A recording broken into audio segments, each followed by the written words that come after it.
上訴法庭曾經多次強調，社會服務令並非寬輕嘅判刑選擇，只令受罰人履行好長嘅服務時數嘅社會服務令，可視為能真正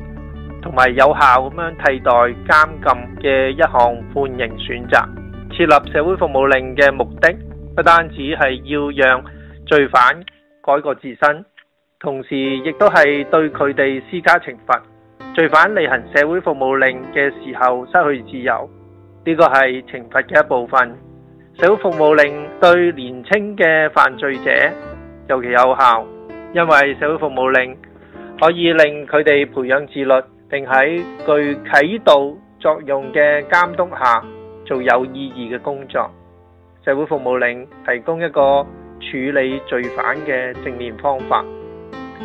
命令罪犯無酬為社會做一啲有建設性嘅工作，使佢哋以積極正面嘅方法嚟補償佢哋所做嘅負面錯誤行為。審理上訴嘅法庭曾經指出，社會服務令有時甚至係嚴重罪行，包括賄賂、不誠實行為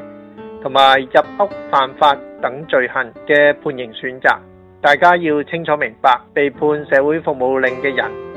特別係被判履行好長服務時數嘅人，得到真正同埋適當嘅懲罰，而監禁應該作為懲罰青少年罪犯嘅最後方法。喺呢度我哋講一啲舊有嘅案例。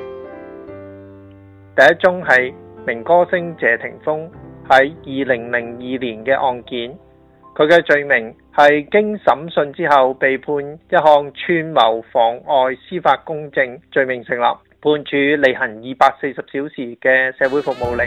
呢個係最高嘅判罰時數。判刑日係喺2002年嘅10月16號，西區裁判處。裁判官總結認為謝霆鋒符合判處社會服務令嘅基本準則，佢裁定謝霆鋒 A 為初犯者，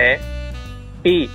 有穩定嘅家庭背景， C 工作記錄良好， D 係受僱人士， E 已經表示某程度嘅悔意，以及最後再次犯案嘅機會甚微。裁判官評估謝霆鋒喺案件當中參與嘅程度較為輕，扮演嘅角色較為被動。事件嘅起源係一宗輕微嘅交通事故，以及較高級法庭曾清楚咁表明唔應該視社會服務令為較輕程度刑罰嘅事實。再慎重考慮到謝霆鋒嘅年齡，佢犯案嘅時候只有21歲，以及社會上有意見認為年輕罪犯應該盡量不判以監禁刑期，因此法庭判定社會服務令係可行嘅選擇。